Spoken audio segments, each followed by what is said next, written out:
Okay, good morning, everyone. Welcome to the first in a series of NAMFREL occasional uh, online discussions.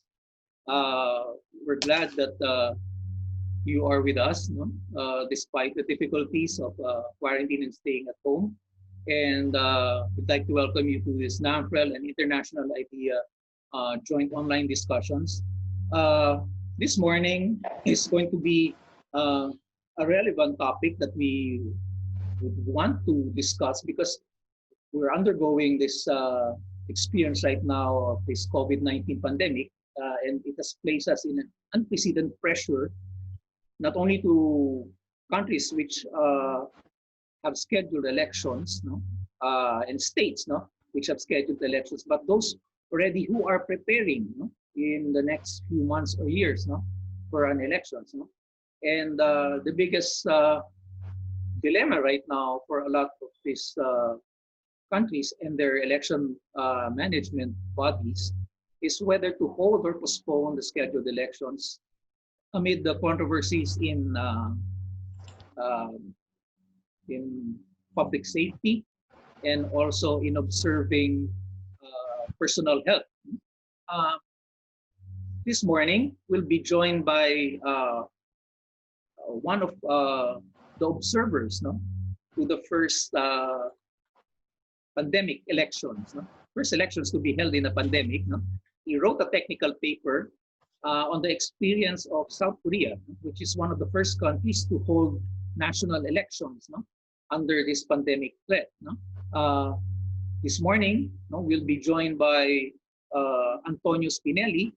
He is the Electoral Process and Political Participation Head of International IDEA. And we will also be joined by a reactor, Dr. Edna Co, who is the former Dean of the UP National College of Public Administration and Government. She is currently the director of the UP Civil Center and also the head right now of UP Clark, the extension office in University of the Philippines in Clark. And right now, we also are going to be joined by fellow election workers and election management body officials, both in the Philippines and also in the region. I'd like to acknowledge also a former election commissioner, Mr. Louis Gia, Attorney Louis Gia, who's joining us, and we'd like to welcome you, and we'd also like to open the panel if you can participate openly with us. Thank you, Louis. We will observe the Chatham House rules here, so that everything that's going to be discussed can be fully shared. And the flow of the discussions would be first the presentation and observations of Mr. Spinelli for around 20 to 25 minutes. Then it would be followed by Dr. Co's reaction. Then after 15 to 20 minutes, we would open the discussions to everyone. And everyone can comment and also ask their questions. Okay, so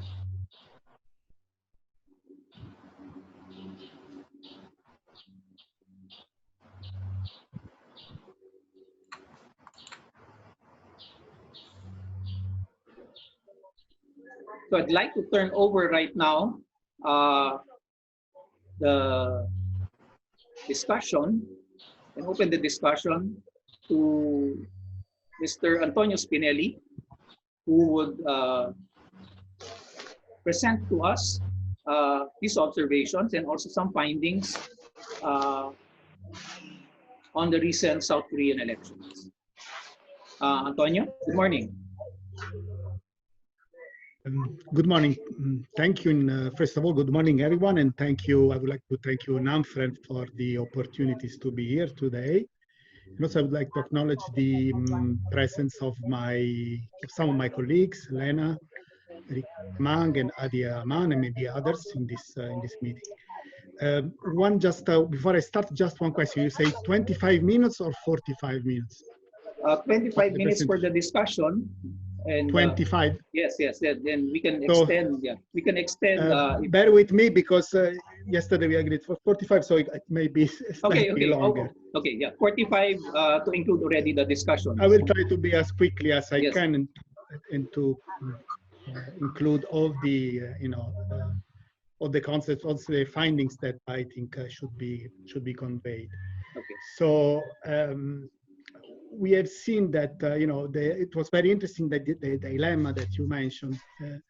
And you could see in the last 2 months that several countries have been facing this dilemma. Can the decision of postponing an election made by the incumbent government, which is extending its own mandate and perhaps indefinitely, be perceived as legitimate? Or can instead the decision of holding an election under considerable operational restrictions and serious risk for voters undermine its legitimacy and public health? This is the dilemma. So either choice presents considerable risks, but one of the key factors influencing the decision, this choice, is the type of the given election and its constitutional and political relevance, and as well the date. And so for the purpose of this webinar, I will leave aside all the political, legal, financial, reputational risks and broader democratic considerations that either choice may involve. And I will focus instead on the technical standpoint. In fact, technically, this choice may be relatively straightforward, particularly if the election is to be held only through in-person voting, which requires the physical presence of a voter at a polling station with the potential health implications of gathering many people in a confined and crowded space. So making a technical choice, priority should be given to evaluate and determine the feasibility of implementing that election under yet without compromising its integrity and legitimacy, and guaranteeing as much as possible the safety of voters, the highest levels, I would say. So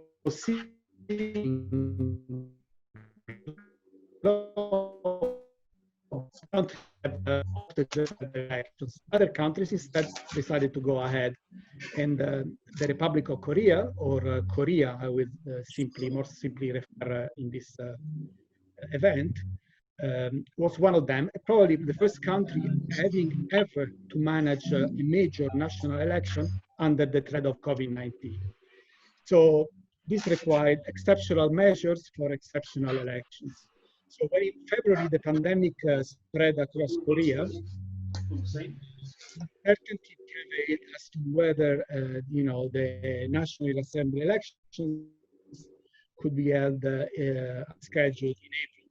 However, the gradual and then successful response by the government and the stringent measures to contain the virus provide successful. Also, this prompted the decision to proceed with the elections.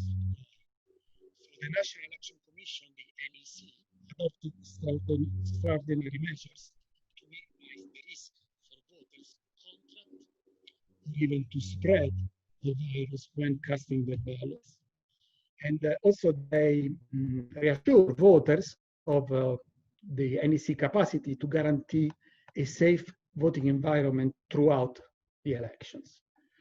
The first of this measure was, by voting early and voting safely, to reduce the number of voters that would be expected to crowd polling station on election day. The NEC encouraged voters to vote early. Early voting was introduced in 2003, so was nothing new. And during this 2-day early voting period, any voter can vote in advance, irrespective of their residence and of their current whereabouts. So they can vote basically anywhere in the country, even from airports or railway stations doing mobile polling stations. So the NEC extended vote, the already existing early voting by mail as well, which they called for the occasion of these elections, home voting, to COVID-19 patients in hospital and in quarantine or in self-isolation. And normally, early voting by mail would only be available to elderly voters with limited mobility or to prisoners. And so, additionally, the NEC also allowed those infected by the virus after the close of the home voting application period, along with the medical staff, to vote early at special polling stations established in hospitals. A very important additional step was that of ensuring a safe voting environment for those intending to cast their ballot in person on election day at the polling station. So the NEC went as far as adopting a code of conduct with very stringent safeguards and precautions to be followed by voters through each and every step of the voting. So they were before entering the voting press, safety distance, sanitize.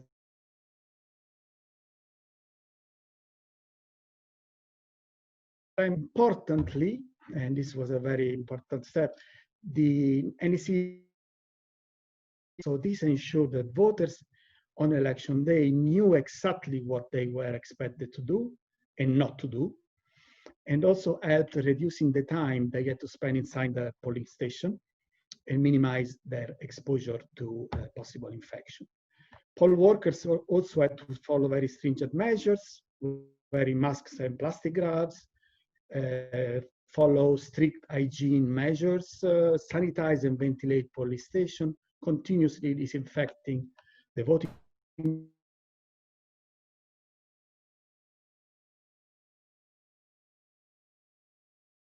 the observers. And also there was something like called, I would call late voting, opposed to early voting, where voters who were quarantined at home were allowed to leave their place of confinement after the polls are closed, and to vote during after hours when the stations were closed to the public. So unfortunately, the NEC also, in addition to have a measure to facilitate the voting, to also rest to the out-of-country voting, OCV, for two main reasons. The first one is that of the safety of the voters residing in foreign countries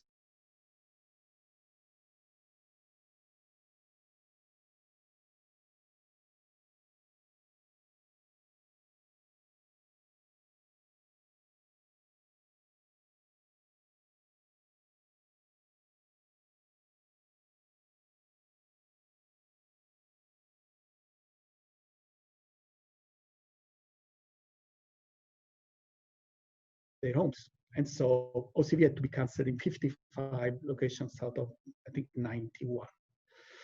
So the NEC communication strategy also to reach the electorate was very important. And it used all the means it had at its disposal: messages and voting information advertisements, promotion of the code of conduct through its own television and through national television channels, and to posters, banners, and other printed materials. And so it was inevitable that the stringent safeguards and precautions had an impact on the transparency and the accessibility of the electoral process, especially voting and counting operations. And so the NEC resorted to live streaming polling station activities during both early voting and on election day. And cameras provide live coverage at intervals of time of the voting and counting processes. Then the restriction of movement and the social distancing requirement also affected the conventional election campaigning methods. And after the country was in national lockdown, the election period, so rallies, public speeches, debates, gatherings, door-to-door canvassing, are all interdicted activities. So to reach out their voters, parties and candidates had to resort to alternative campaigning methods. Some shifted to online and digital technology, like video messages to social media platforms, SMSs, mobile apps, apps. Others use even augmented reality, like advanced technology to visually interact with their voters. Other conducts medical volunteer work. Other that disinfected streets and neighborhoods, and others made more traditionally made campaign materials to households. So what worked and what didn't work in these elections? So the two single main successes of emerging from the elections of in the Republic of Korea were the seamless management by the NEC and the high levels of voter participation. So despite all the risks of exposure to COVID-19. So this success is indicated for the most part the stringent safeguards have worked well. With about almost 27% or 12 million who voted early, this special voting arrangement helped decreasing the number of voters crowding polling stations on election day, but also helped increasing overall turnout. So it was successful, and the rates were the highest ever on record for the elections here. In the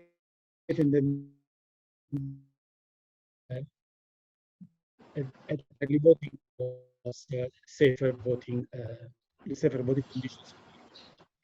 So voting conditions also were successful, but perhaps were very important in vulnerable citizens that were directly in person affected by the disease, more than substantially increasing turnout.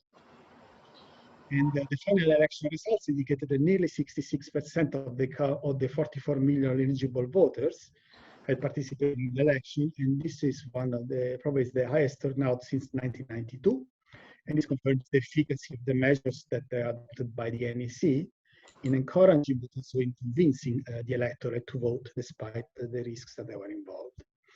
So despite the successes,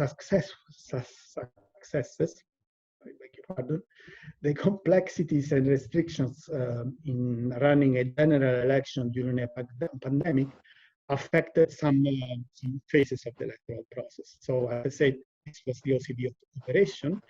The closure of 55 facilities meant that 50% of the total registered OCB, 51% they were disenfranchised of the OCB voters. And the turnout was 23.8%, the lowest ever on records for OCB.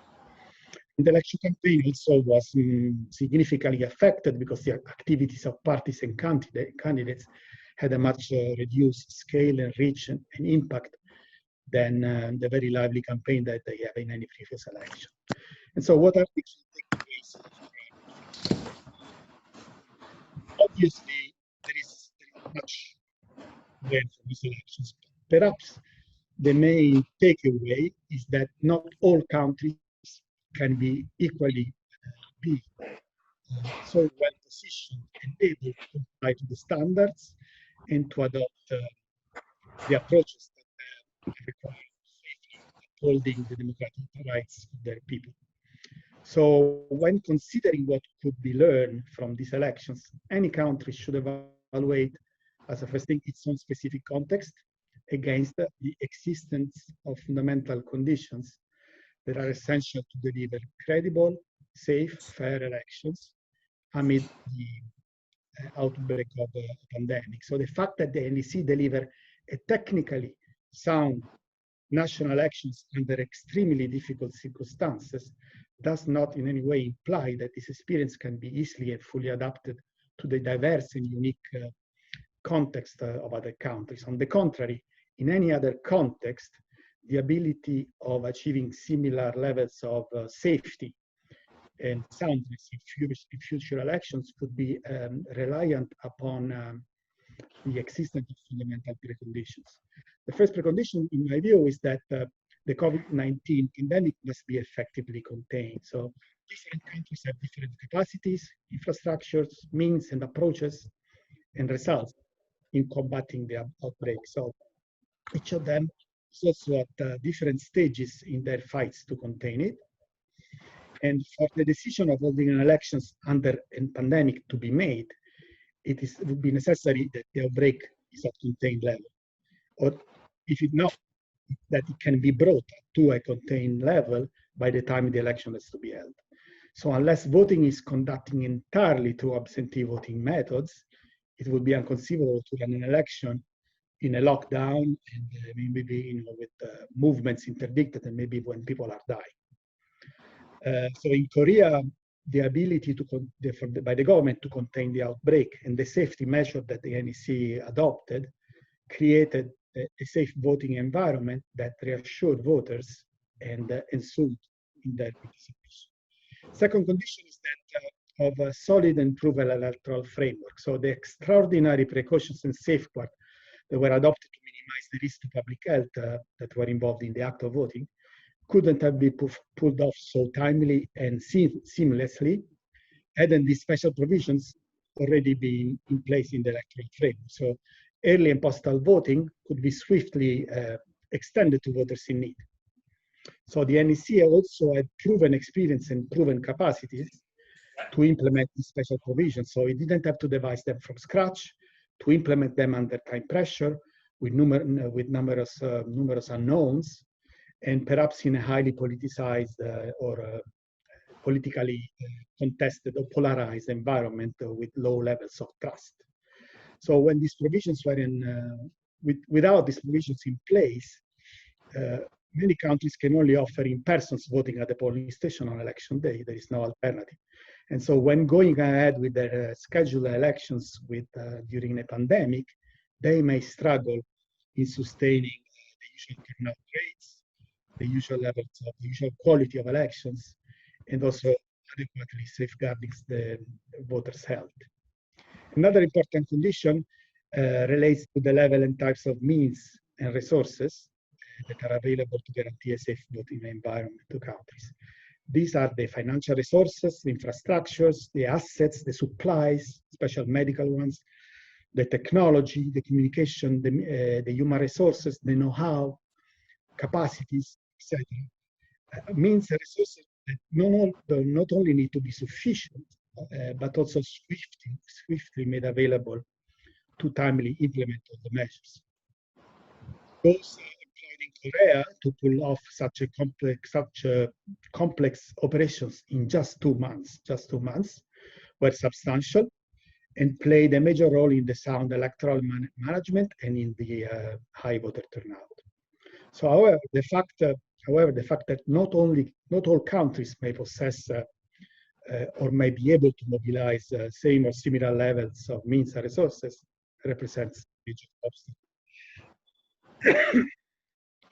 And an additional final condition is that of a conducive political environment. It helps the electoral contestants to accept and cope with the limitations that are imposed on them and, for instance, their election campaign activities, and also helps the MB to perform its functions under such challenging conditions. Very importantly, this implies to level playing field that provides equal opportunities to contestants to compensate the potential advantages that incumbent government may naturally enjoy when they navigate a nation through a major crisis like this.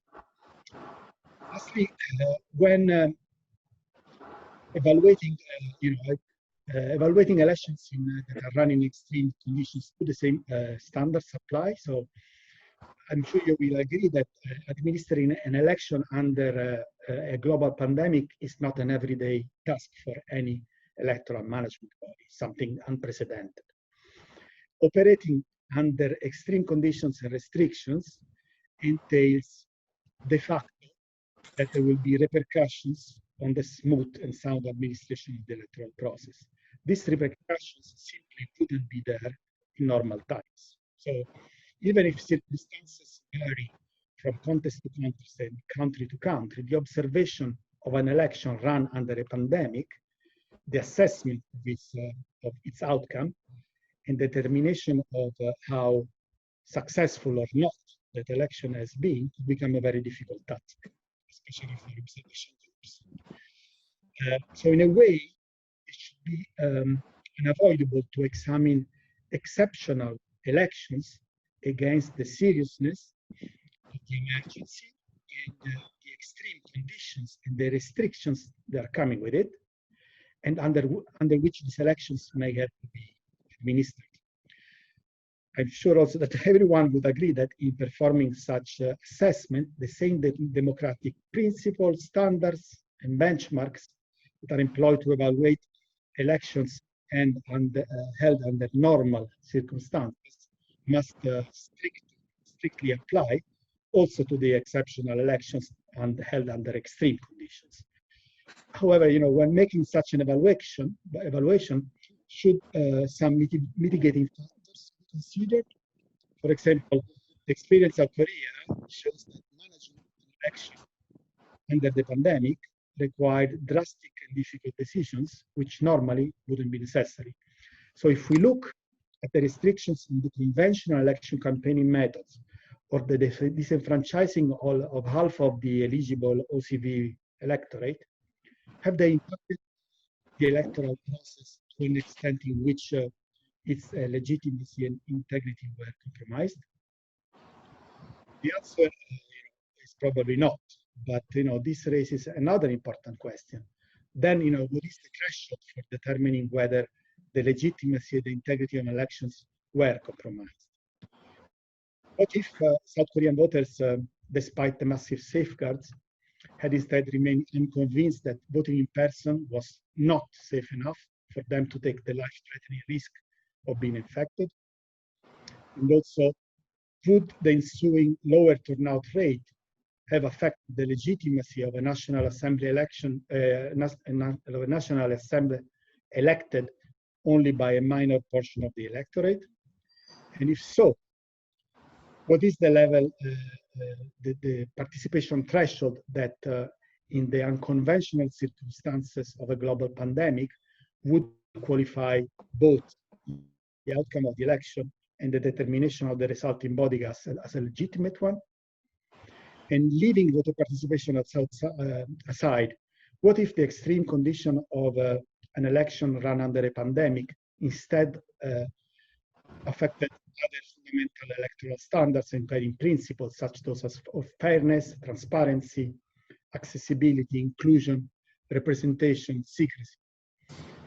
Korea's experience shows clearly that in a pandemic-run election, some of the standards and principles, if not all, may be easily affected to some extent.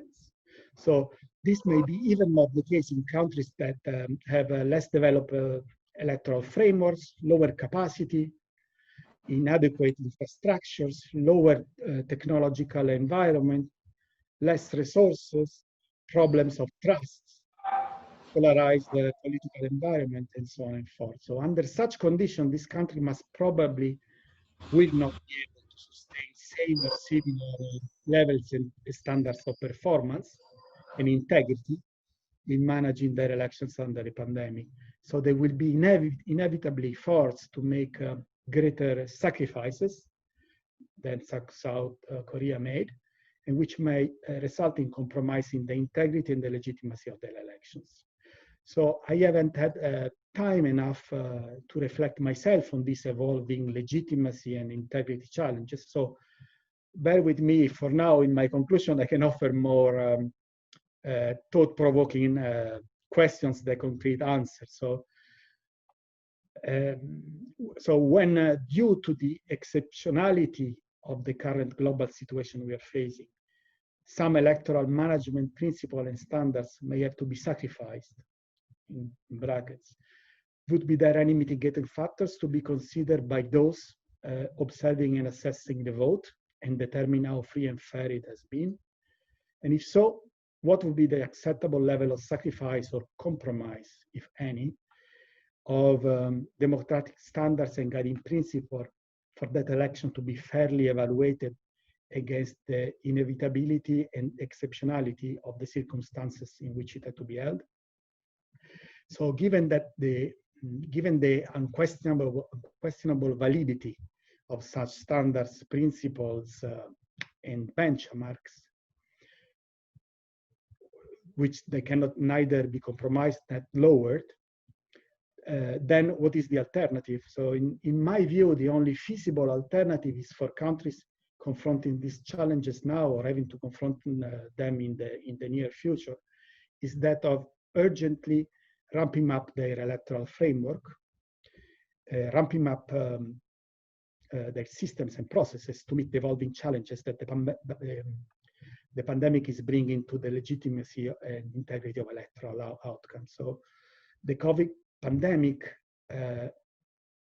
is changing, I would say, has already changed the way in which we think and do elections. And so as the need to respond to the challenge of ensuring safe, credible, and legitimate elections under a pandemic, as this need is prompting electoral management to evolve, consequently, we can expect that also election observation norms, the practices, the methodology, will also have to be adapted to meet the new realities in which all the pan-democracies are grappling with, and there is no distinctions between emerging and well-established one. Thank you.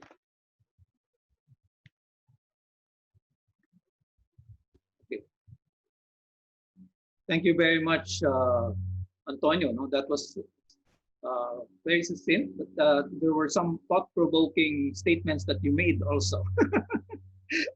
And I guess it's very good that you pointed out certain preconditions to make and run an elections properly.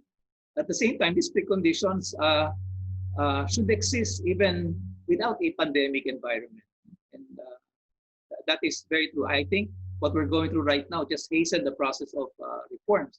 Let me lead up to Dr. Edna Co, who would give a comment and reaction to your presentation. By the way, the paper, the technical paper, to those of you who have not have access to the technical paper, it's been out for the past week, will be circulated to the participants, and also some related materials by NAMFREL and International IDEA. So we have your emails and your messengers, so we will send it to you directly. So Dr. Ko, may I request you to give your comments and reactions? Then probably later we could also request Attorney, Commissioner still, former Commissioner Gia, to give some comments after Dr. Ko, because it would be good to also get some perspective from someone who used to work with the election management body, and also probably enlighten us on certain constraints that they're operating on, even without a pandemic. And now especially it has been exacerbated in a pandemic environment. Yeah, Dr. Ko, thank you very much. All right. Again, good morning, everyone. Thanks to all the participants who are subscribing to this webinar. And thank you, Eric. I think, well, first of all, I'd like to thank Antonio Spinelli for that presentation and sharing the access to the technical paper, which is quite very incisive and very useful for us in other countries in Asia. And also thanks goes to International IDEA. I should not thank my own organization, which is NAMFREL, but I think it's part of our obligation to continue to contribute to a discourse on policies such as election. Now, my reaction is going to be more low-key in the sense going into the macro principles. I'll probably go a bit more micro and comparative shackling between the Syrian experience and what I could reflect on relative to the Philippines, to my country. That is not to say that reflecting on the Philippines doesn't have any value to a reflection which can be done in Asia, the Pacific, and elsewhere. So again, I'll have three main the framework, the foundation, the technical paper, and the presentation of Antonio. The topic itself is an intertwine between key issues. And two issues are to hold on a base be democratic, and the other one is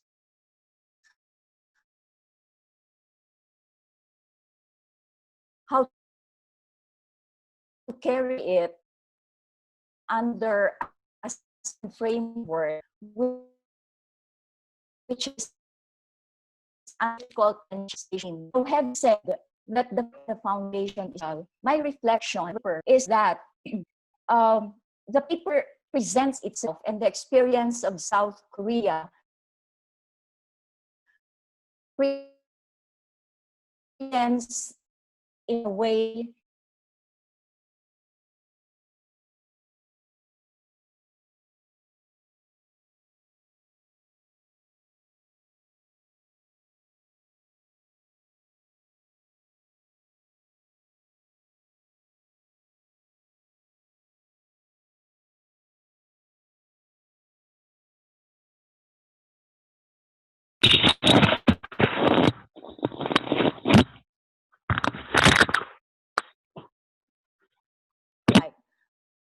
I was muted. So I was saying that in the whole scale of things, the two being scaled together, one that is weighed heavily, first of all, is human life. Life, safety, security, life as a whole. I think, well, in my diagnosis, I find that the foundational principle and the procedures followed by South Korea, the conduct of election, is very much founded on securing human life and safety. And why did I say that? If you look at the stringent measures adopted by South Korea on the electoral edge, one would go back that the procedures and the detailed operation and the management of the whole electoral exercise has been very tightly intertwined and linked during the health and safety of people and of voters. For example, let me cite the example. The stringent measures of Korea followed basically COVID-19 framework, which means that all steps conducted by the National Electoral Commission of South Korea had to consider, for example, steps that would be aligned to the protection of health, life, and security of voters, such as the steps in the preparation before and during the April 15 election. The steps actually followed in the election made sure that the steps are aligned to containment of COVID, the testing, the isolation, the social distancing.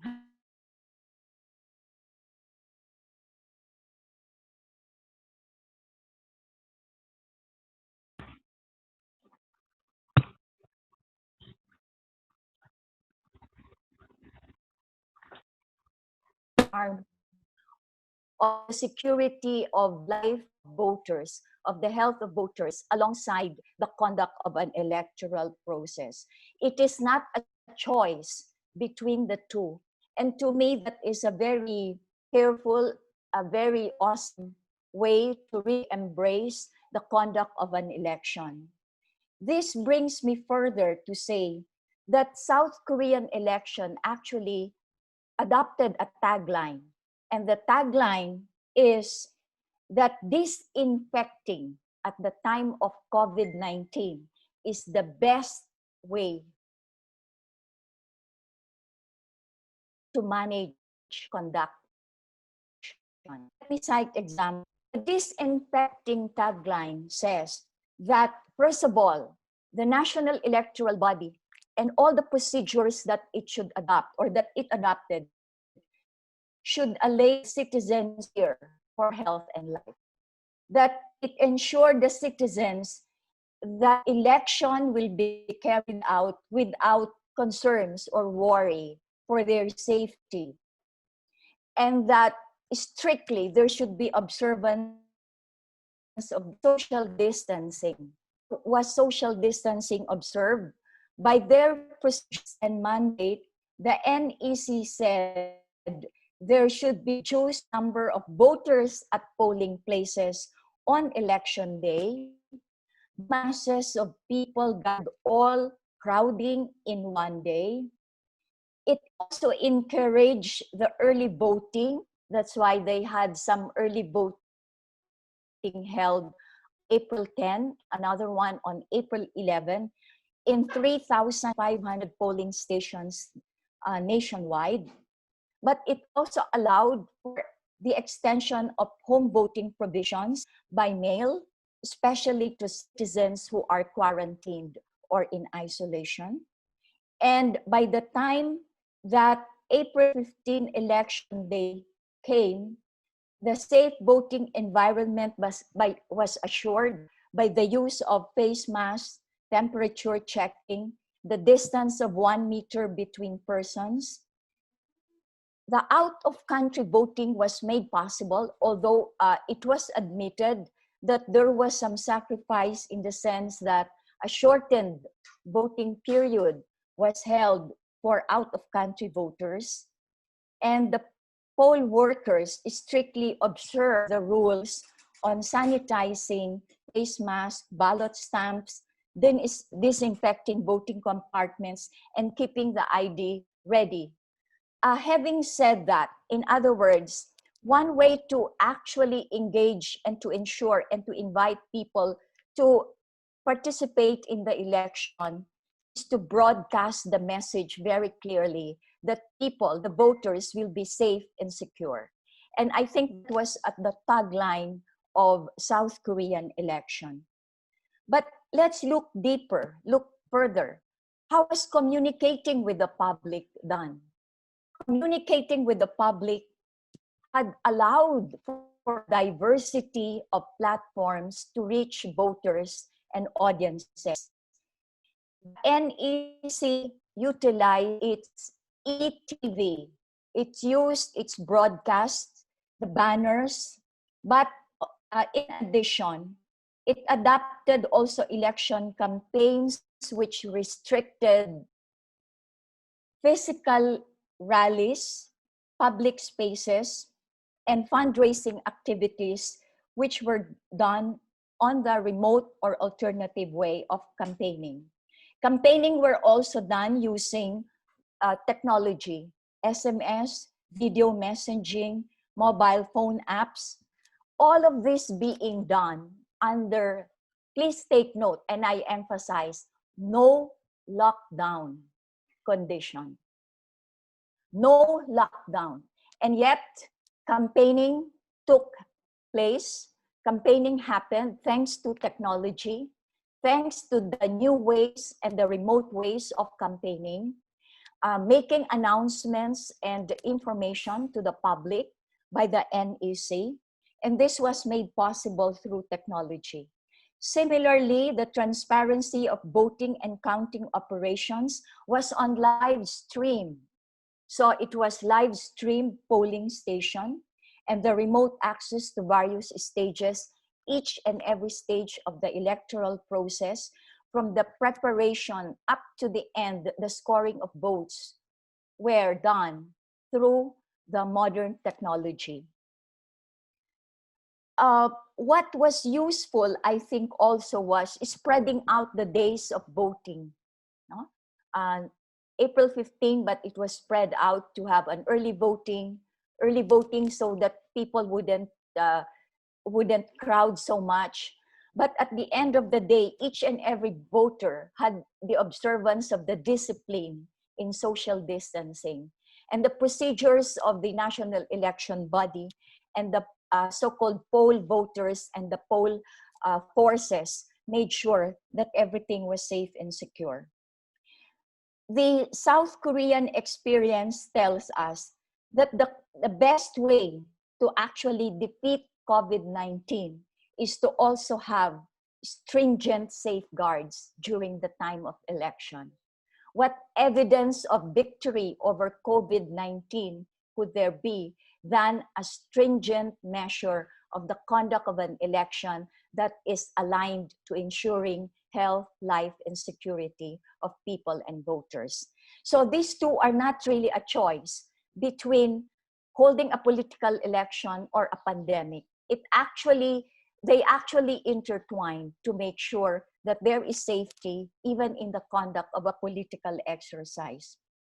Let me come to my next level of reaction and analysis, which is what are the lessons learned? And I will not make excuses on making a comparison between my country, Philippines, and South Korea. I was saying, well, South Korea, to begin with, is a class on its own. Why do I say that? South Korea actually I'm reflecting on the comparison now, and this is partly also indicative of the challenges to the Philippine electoral system, especially under a condition of COVID. In Korea, there is a history and culture of strong discipline. The discipline includes knowing how to follow the rules. And it looks like every Korean has that in one's DNA. Safety, value for human life, abidance to rules are clearly present in South Korea. In their case, there is even no need for a threat of a lockdown. For as long as you follow rules, observe discipline, it should not be a common thing to call for a lockdown. A culture, a tradition, a way of life, a philosophy, and I will hasten to add a common sense that the safest way to an election is to keep everyone socially distanced, physically distant, at bay with each other to ensure that no contamination happens and that the is really contained. On the other hand, how could we do that in the Philippines? The Philippines loves politics, and political activities such as an election is considered as something to look forward to because it is a fanfare nation. The culture makes the difference, I would say.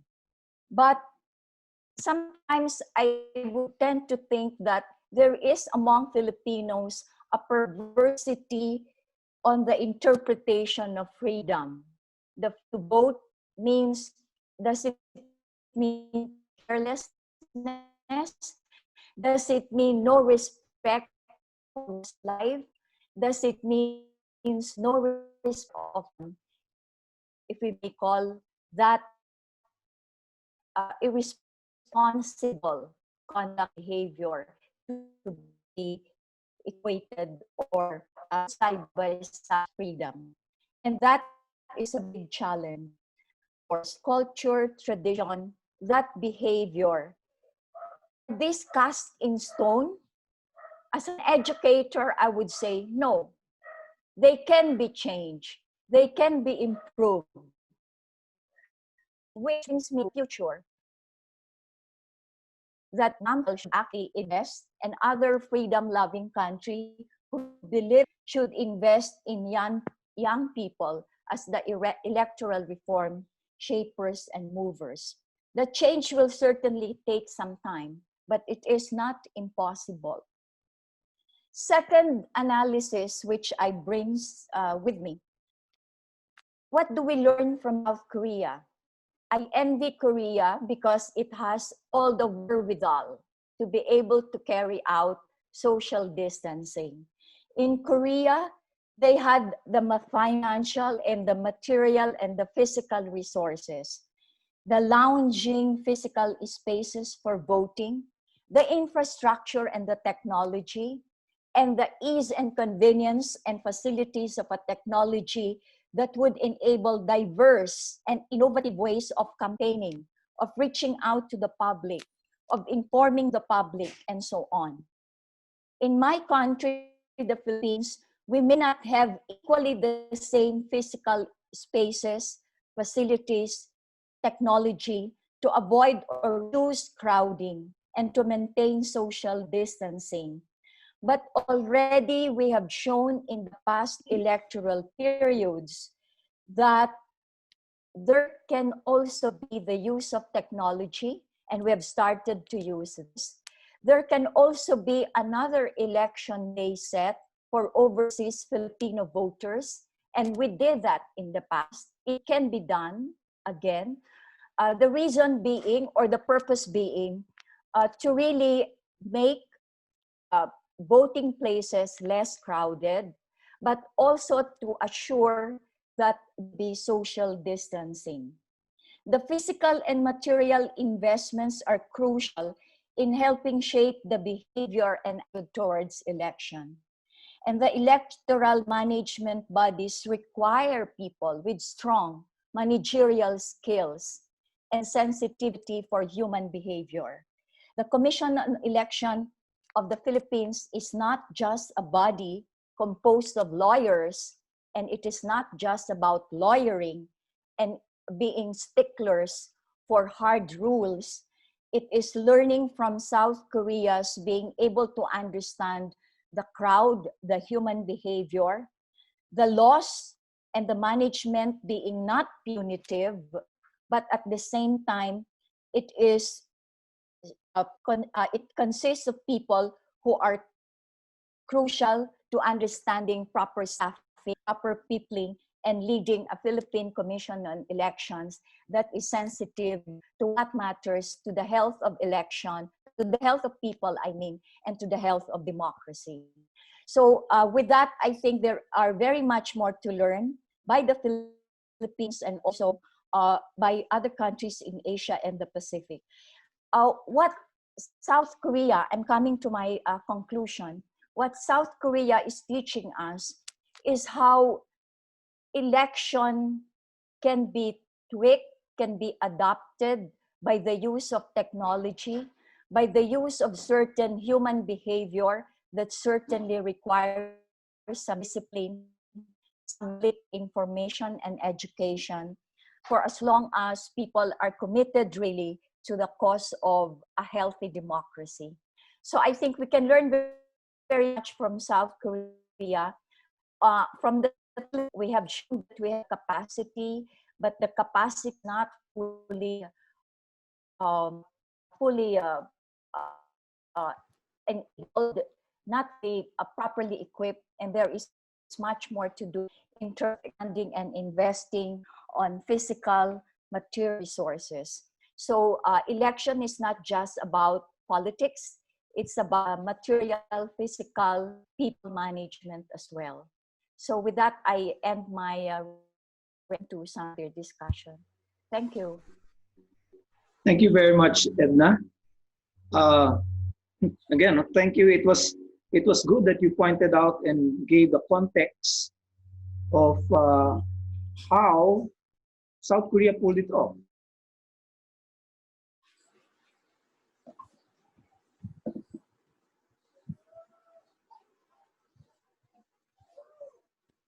Okay, thank you, Edna. Sorry, sorry. Okay, thank you, Edna. And that was a very good and insightful uh, perspective of how South Korea pulled it off. I guess it's a confluence of certain unseen conditions, no? Like the culture that you mentioned, that you also mentioned that the EMB had an existing capability, no? That was robust, no? And was nimble enough to adjust to these challenges. No? But more than anything else, it was more of probably the assurance that you mentioned that people were trusting, no? Of each other.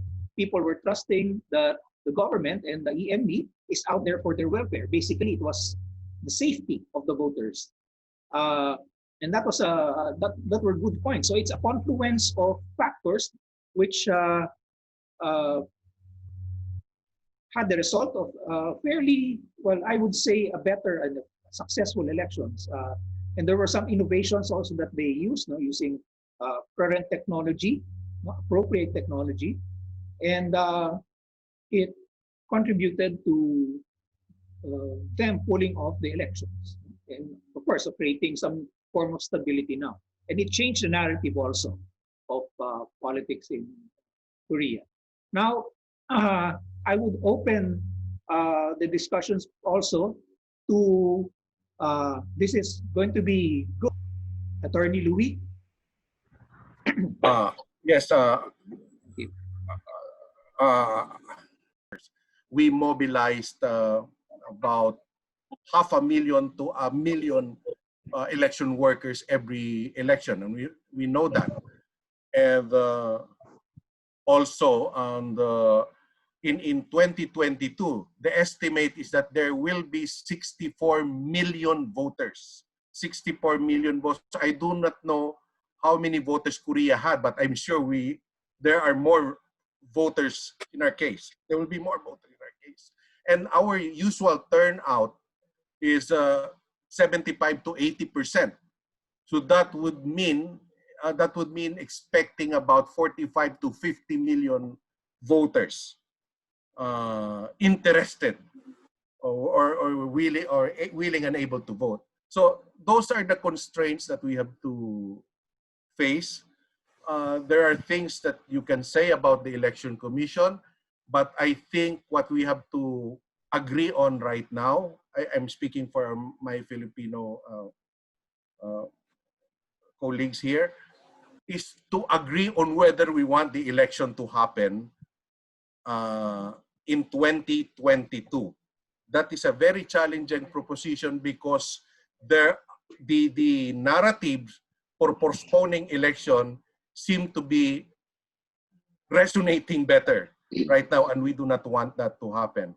And I want to emphasize again, Korea did not know that there's going to be a pandemic when they scheduled the April 15 election. They were able to hold it. We still have 2 years to prepare for this election. It's very challenging, but and we need a lot of resources, but that would also be a proof of the country's commitment to democracy. That's all, Eric.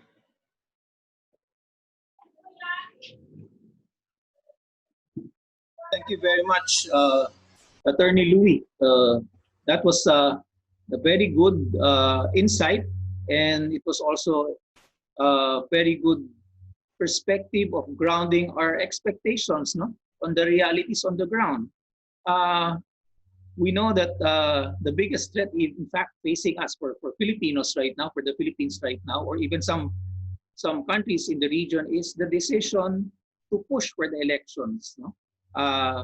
And I think this situation that we're undergoing right now, this pandemic that we're undergoing right now, is often being hoisted as an excuse to postpone or even cancel an elections. So I guess that's the biggest threat that we have to challenge right now. And I totally agree with, I guess everyone totally agrees with Commissioner Gia that gradually the observation of the narrative sweeping through right now is that anyway, we're going through difficult times. We can just make do with certain rights, and one of those rights is the right of suffrage.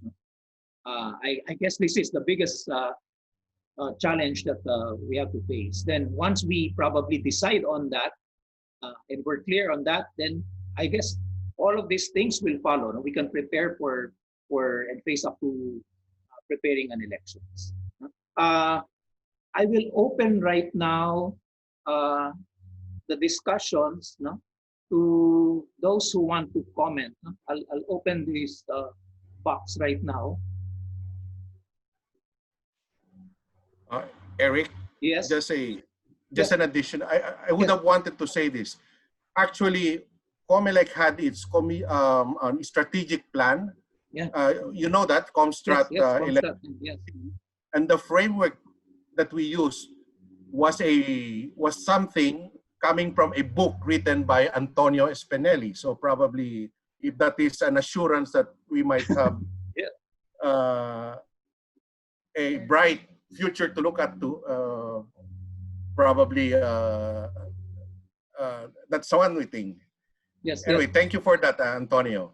Yes, yes, yes. Okay, yes, that's good. No, we will definitely. We're going to get an assurance from Antonio of the assistance, uh, his personal assistant, and also of international idea in uh, helping us out navigate through these trying times. Also, uh, I will open now the discussions first. There was a question, no? Probably Edna. You mentioned something about legislation, and in the paper of Antonio, he mentioned, and again, no, Commissioner Gia mentioned uh, a proper legal framework uh, that enabled these things to happen. Uh, Edna, do you want to ask your question? No?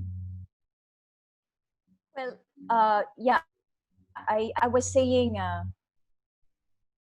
there are actually big and small areas for reform. The big reforms won't really take place unless the legal framework is touched upon. I agree with Commissioner Louis on that. But there are small spaces and inroads, I understand, that managers of electoral body, an election management body could do, and which should actually, argue on the basis of not being restricted entirely by the legal framework if in the first place, one, there is antiquated laws that we have, and second, if the law sometimes for by the times. In other words, I understand the difficulty of being bound, and our legal framework section has agreed that it goes way back, 30-40 years old, and that need to be changed. Some small changes have been done, but I'm saying in a management body, what would be the small spaces which could be done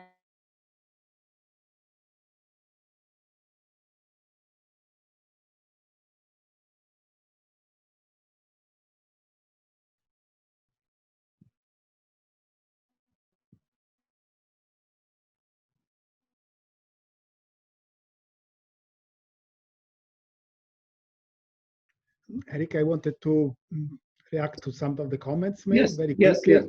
yes. I'm really grateful because they were insightful also for me also to understand the situation in the Philippines. And some of the comments made in a way expand these preconditions that I have indicated. One was, the sense of civic duty that the Koreans demonstrated, and then it was like a very strong ingredient in making, in having and ensuring such a high turnout. And also, I like the idea of being like a menu. Time is also very important in considering when, to pull off something similar. And 2 years are longer than Korea, but, depending on what you need to put in place in these 2 years, maybe register new voters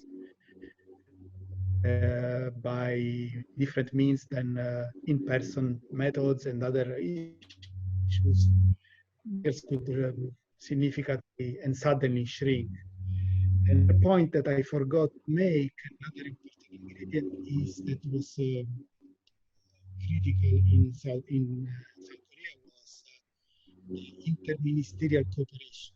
So the different ministries and agencies very effectively coordinated. It was a common effort. It wasn't only the NEC, but every different ministry, the health ministry, other ministries, finance, everyone was involved and regularly cooperated. also an important element to be considered in the Philippines.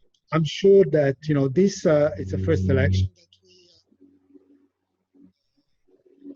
are experiencing. Many useful insights.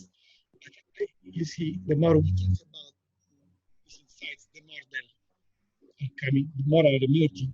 And I'm sure that other elections like Australia in June, and other elections will be considered.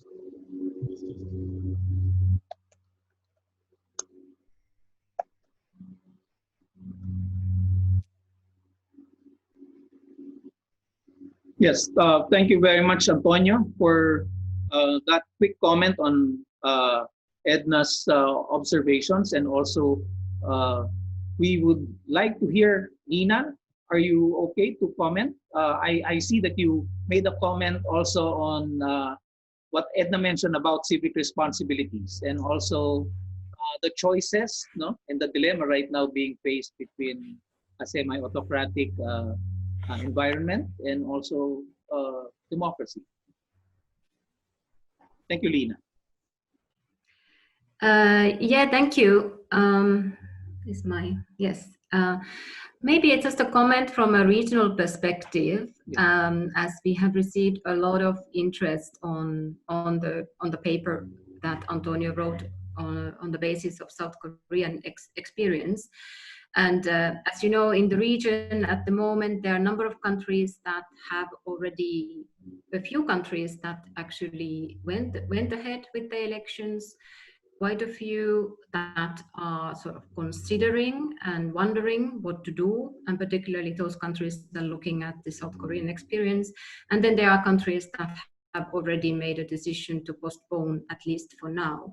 And I think there are some interesting reasonings behind, for example, those countries that are now wondering what to do include Mongolia. They are supposed to have their general parliamentary elections in June.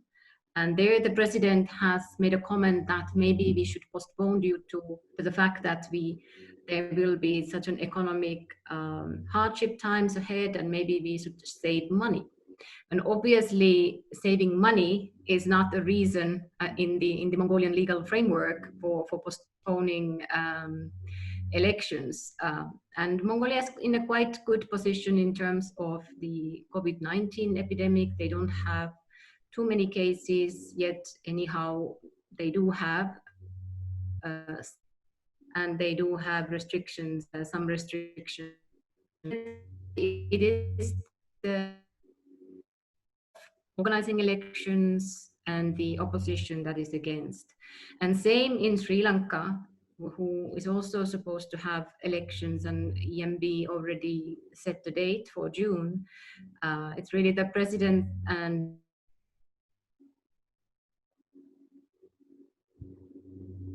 it's a ruling before, and society have in Rekonka doesn't have the resources and is not ready to organize elections in pandemic conditions. And it seems that many seem to think that organizing elections in times of pandemic favor the case in the case of South Korea. In a way, the voters rewarded the president and his measures. Before the pandemic, they were without starting to undermine more broader democratic processes. Just one detail I wanted to mention about the South Korean experience and the fact that what Antonio spoke about, the out-of-country voting, and how it was not possible to organize everywhere, and that was one of those prices to pay in order to organize these elections. I read from somewhere that some of these groups were thinking of taking this matter to the court, but I'm not sure now as yet what did that ever take place, and what might be the outcome of this, that they felt that they were disenfranchised, and they, since for example, the postal voting was not extended to those who were otherwise eligible to vote. And just lastly, yes, I just made a few small reflection on, Edna, what you said about the civic duties, and maybe that there is a heightened sense of civic duty in South Korea, and maybe to do with the culture and tradition and so on.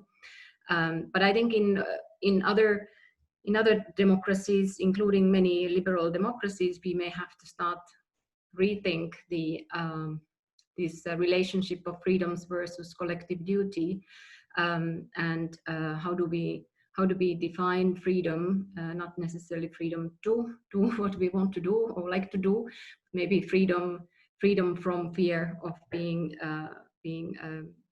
sick, or freedom of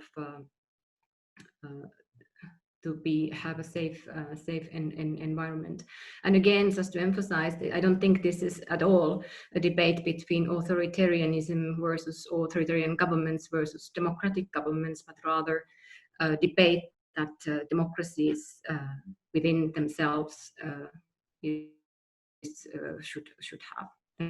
Thank you.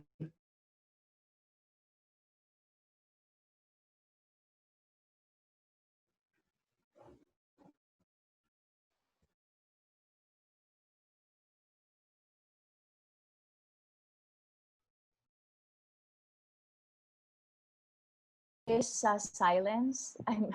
I'm waiting for Eric. Okay. Yes. Okay. May Yeah, I? Edna. Yes. Yes, Edna. Eric. Yes, Edna. I think at this point in the case of the Philippines, we have to. I think right. On the election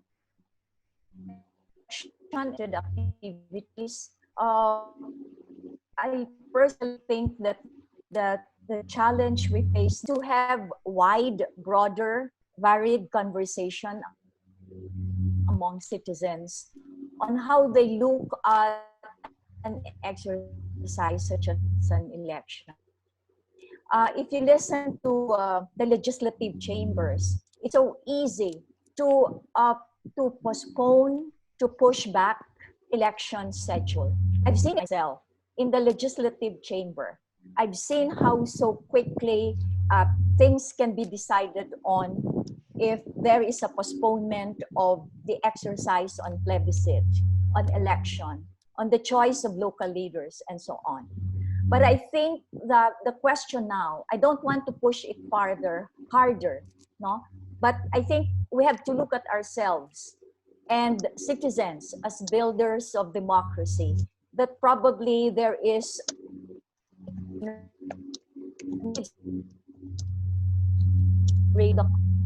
conversion.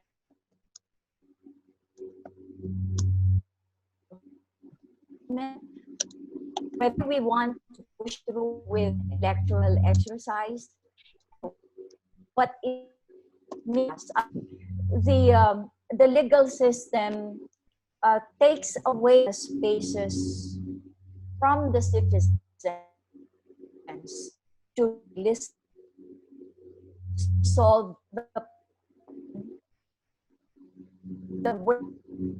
problem of the election. And I think that's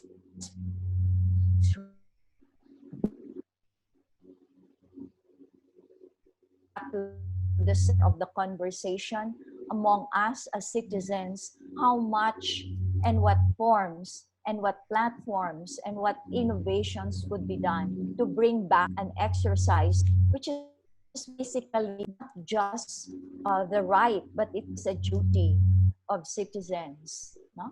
To participate in an exercise such as election or a plebiscite.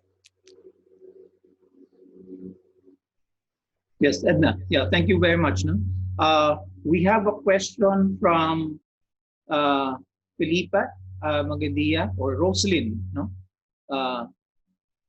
Then we will, after the question of Roslyn or Felipe Magadia, we will go to, I see a banter between some technologists, no, in our group, no, and also with Louis on the use of technology even, no? And also certain inadequacies of the current law to allow this to be adopted. Okay, Roslyn, you want to ask your question? Yes, good morning. Good morning, Roslyn. Good morning. Morning. Yes. If there will be possibility on the next elections here in the Philippines in 2022, what will happen for the new normal that we are talking about during the elections, experiencing all the last elections which were, congested, and all the people are going through the election all through the canvassing centers, but how can we be able to set up a new normal on the next elections if there will be one? Okay, thank you, Roslyn. I think the new normal is already is now happening, no? And we just have to face with that. Anyone who wants to answer that, I see right now discussions, no, on the use of social media and the use of innovative platforms, no. Lito, you might want to, and Louis, you might want to put forth in the discussion. Hello, Lito? Dito first. Lito, okay. Yes. Definitely, there will be a rise in the use of social media platforms and other online platforms, to be used for campaign purposes, and even for purposes of voter education, or maybe even transforming digitally some processes of the Commission on Elections. If, for example, we want to, the voter registration process, for example, has been suspended because of the current situation. An appointment system type of voter registration can be put in place so as to minimize the number of people getting to the different COMELEC offices, in provinces or even in the municipalities. So the use of technology, certainly we can leverage on the use of technology, not only for campaigning purposes, but providing services, to the people. That's just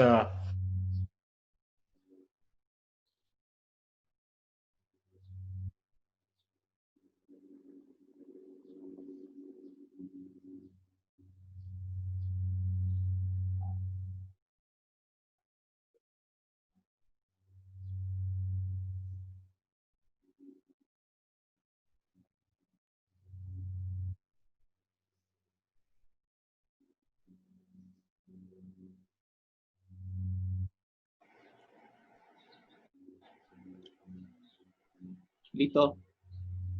yeah. Yeah. Your mic was I ended. yeah. Okay. Louis? I was muted.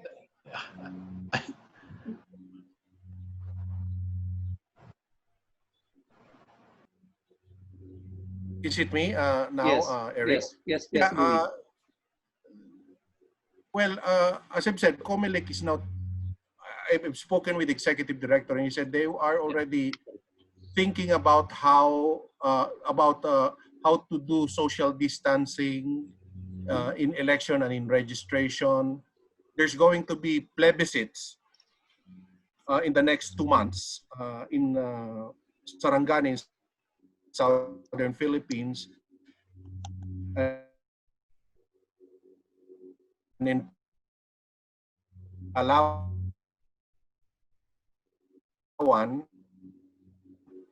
and to COMELEC right now, according to the executive director. And I think what they're going